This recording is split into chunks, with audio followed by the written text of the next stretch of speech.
اگر آپ نے کنداری انار نہیں کھایا نا تو سمجھے کہ آپ نے یہاں کوئٹہ آ کے نا کچھ بھی انجوائے نہیں کیا۔ یہ بتا رہے کہ پورا کارٹن جو ہے اس میں 8 سے 10 کلو انار یہ آپ کو جو 1500 روپے میں وہاں پہ کوئٹہ میں دستیاب ہے۔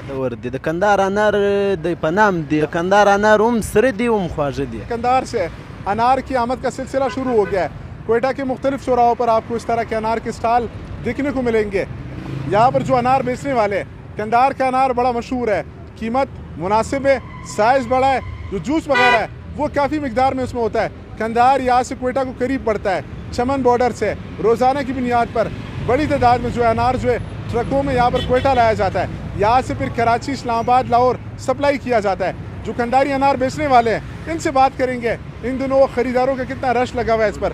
آپ کے وقت کا بہت شکریہ۔ لج رات ہوا ہے کندہاری انار د کم ځای راځي او خلک څنګه خوښوي؟ د کوټې انار خوښوي که د کندهار غه که د پښین غه د کم ځای انار خوښوي خلک؟ کنداری انار ٹرائی کریں، ضرور ٹرائی کریں جو بھی یہاں پر آتا ہے۔ اگر آپ نے کنداری انار نہیں کھایا نا تو سمجھے کہ آپ نے یہاں کوئٹہ آ کے نا کچھ بھی انجوائے نہیں کیا۔ کندهار انار خو ډیر خلک خوښوي، په دې باندې اوس د کندهار انار ډیر په سخته راوړي، لارې بندې دي او دونه مالونه اوس نه راځي۔ موږ د حکومت څخه دا خواست دی چې د انار علاقې اوس اول سیزن دی، خامخا لږ کم راځي، دلته بارډر هم باندې نه پرېږدي او دلته موسم سم دی، انار ډیر خرڅېږي، د کوټ خلک یې ډیر خوښوي، یا په ذایقه کې ډیر خوندور دی۔ د کندهار انار د پنام دی او پاته سو د پښین انار چې دی هغه سپین دی خو خواږه دی، د کندهار انار هم سره دی هم خواږه دی۔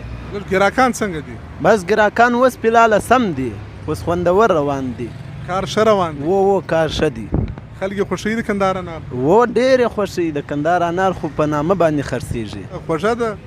نو ذایقه خوږه ده، د پښین انار چې دی هغه سپین دی او خواږه دی، د کندهار انار چې دی هغه تکې تورې دانې دي او ډېر خوږ. کندهار انار راورسېده، اوس یې ذایقه چکې ښه خوندور انار دی، انشاءالله چې یو وارې وخوري بیا به روزانه راځي. لږ قیمت ورته ووایاست؟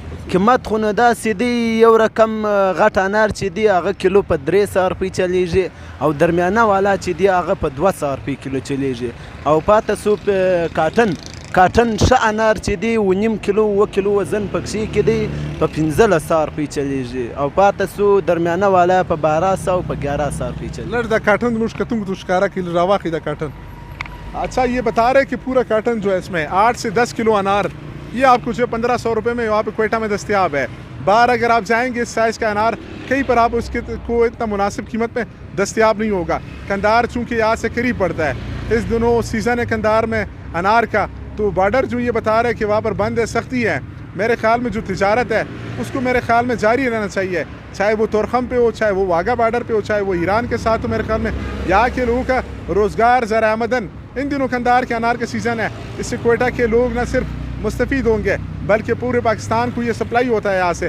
بڑی تعداد میں کندہار کے جو انار ہے اس وقت کوئٹہ میں دستیاب ہے، خریداروں کے بھی کافی زیادہ رش لگا رہتا ہے، قیمت انتہائی مناسب ہے۔ یہ پورا کارٹن جو آپ کو نظر آ رہا ہے یہ تقریباً 1500 روپے میں فروخت کیا جا رہا ہے، اس سے بہتر اور کیا ہو سکتا ہے۔ ماہرین جو طب ہے وہ بھی بتاتے ہیں کہ خون کو زیادہ سے زیادہ بڑھانے میں اس انار کا کردار ہے اور مختلف بیماریوں کے لیے یہ کارآمد ثابت ہوتا ہے۔